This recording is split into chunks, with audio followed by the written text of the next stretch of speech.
It was like, okay, everyone's gonna have to do a speech or a poem in front of the class.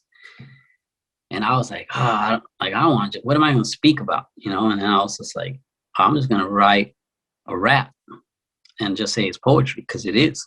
It is. And that's when I wrote my first rap.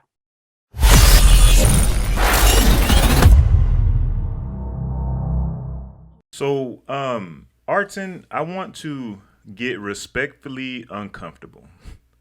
So, back in early February, Black History Month of all months, my guy Rock Lobster, and it seems like I reference him a whole bunch of times these days, but he made a post on Facebook talking about, the non-Black dancers. He's Asian, by the way. He was talking about non-Black dancers coming out the woodwork to show anti-Black racism once the guest in hip hop conversation comes up. He's like, every February this happens, right? So I was like, we'll drop some names. And instead of doing that, he sent me to some like page about hip hop memes or something like that.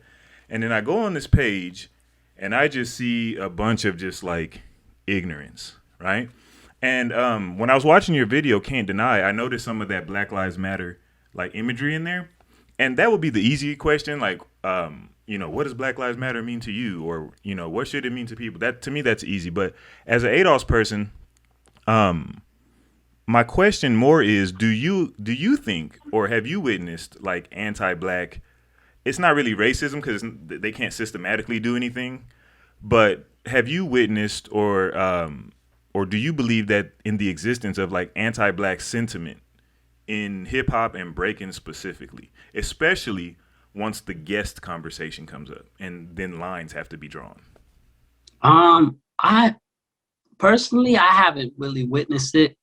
I mean, I hear people talking about it and then they point out things and like, okay, you know what I'm saying? But that wasn't me witnessing it. That was it being shared, And so I haven't really witnessed it like that, but I mean, this conversation is, I feel like it's today's generation's conversation almost. I understand the conversation, and I overstand it, but I feel like it's a part of today's generation's conversation. Right. I mean, me growing up, I went to like. I knew that this was like, I was learning from Black folks and Right. Black culture. And I was reading books about Black culture. And Right. even the music then was heavily 5% 5% driven, so a lot of knowledge is coming from the 5%ers. So it was like, I knew those things. I was listening to X-Clan and Brand Nubian and Public Enemy. Like, so I'm growing up and then I'm going to Black clubs and most of my homies are all Black. So I'm surrounded around. So, but nobody ever, at that time, nobody was ever like, you're just a guest to this. You know what I'm saying? Like, nobody ever made me feel like that. Like, when we were talking about the MC thing at school, they just were like, let's get better, And almost all them homies was Black. You know what I'm saying? So it was like, I never felt that energy until this generation now. And most of them are all younger, Right. And I applaud them for standing up and like against the things that they're seeing and stuff like that. Like, I get it. But I personally never experienced that. Right. And to me, I feel like hip hop it's to bring people together to reach your culture.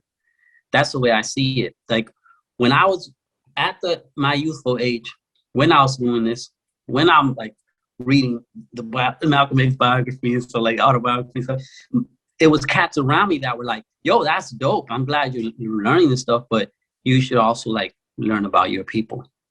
And I was like, oh, that's dope. Okay. And because I didn't grow up on a reservation, I didn't grow up with ceremony. or elders, anyone teaching me. I just Right. grew up in the hood, in the hood. So, And not to but cut you off, Artson, yeah, but I like how you brought that up. You talked about ceremony and I don't know what tribe are you from? I'm a Tarumara, Raramuri from Mexico. I am in northwest Mexico, in an inhospitable land which for many centuries has been the home of the Tarahumara Indians, a very hospitable tribe. Their ancestors came from Asia, crossing the Bering Straits. I came here on the back of a mule, the best way of traveling across the Sierra Madre. The family is very important to them, as it constitutes the social base that ensures their precarious well-being. They are strong people, accustomed to living with very little, and who value people more than things. The man with the most experience in the village is the chief, or Siriame, and he is chosen by a system of showing of hands which makes vote rigging impossible. On Sundays, he gives them a chat, and they go to see him to resolve the problems of the community. Like their ancestors, they grow maize. They don't have many resources, but they do have their own philosophy. They never tell their children off. They give them responsibilities from when they are very young, and they teach them to decide for themselves. Okay. So Yeah, so like one of the arguments I saw on this meme page, when I saw this argument, I was like, I'm done. It was like, if you weren't there, if you're black but you weren't there, then it's not your culture. And I was like, that makes absolutely no sense, because if that's the case, then there's no such thing as culture. Because these ceremonies that you probably participate in now, were you there when they were created? No, you weren't even born. Mm-hmm. You know what I'm saying? So should I say to you that whatever this ceremony is, well, you didn't create it, so therefore it's not your culture. Mm-hmm. If I do it, it's not like, if you invite me to the ceremony, I can't then be like, and even if you respect me at the ceremony, you show me everything, maybe I even come up with some ideas about the ceremony. Mm-hmm. But then I can't then say, well, it's both of our culture because you weren't there when it was created, and I do it pretty good now. Matter of fact, I do the ceremony better than you. Yeah. It's still your ceremony. Yeah.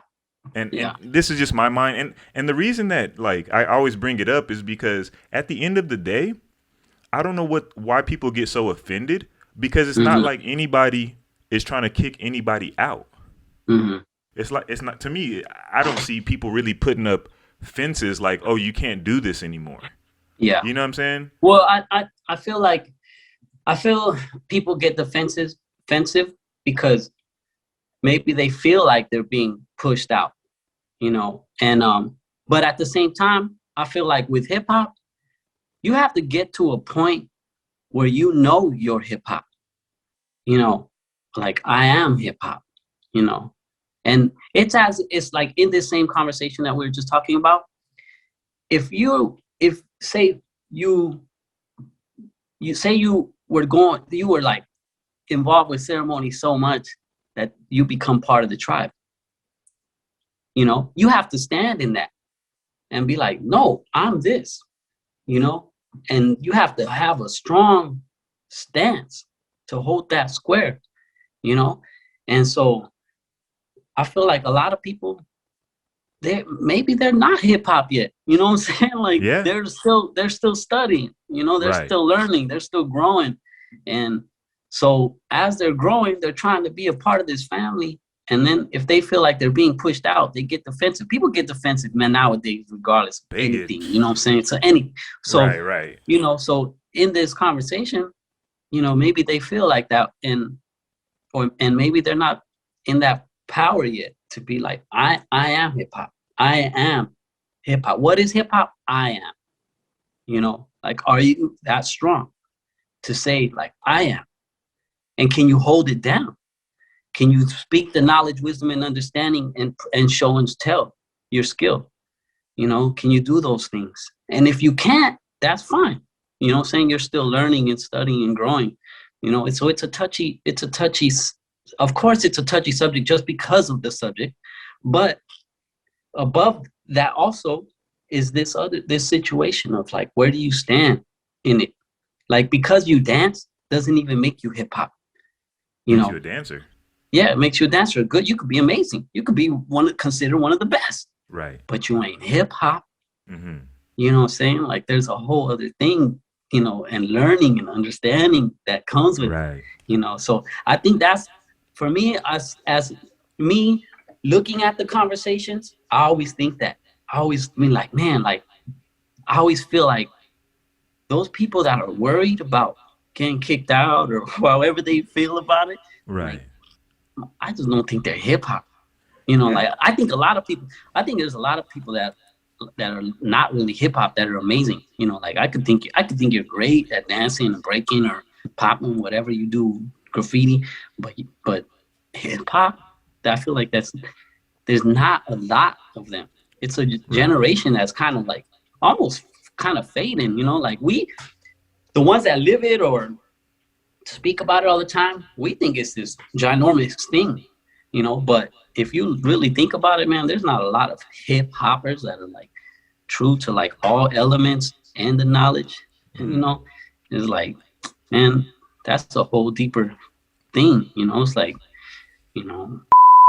it's as if it's like me with me being native. I grew up in the street and I have to recognize that. Mm-hmm. So I don't get outside of myself around ceremony, around elders. I'm like, yo, I need to learn more. Mm-hmm. I'm still learning. I'm still a baby, matter of fact.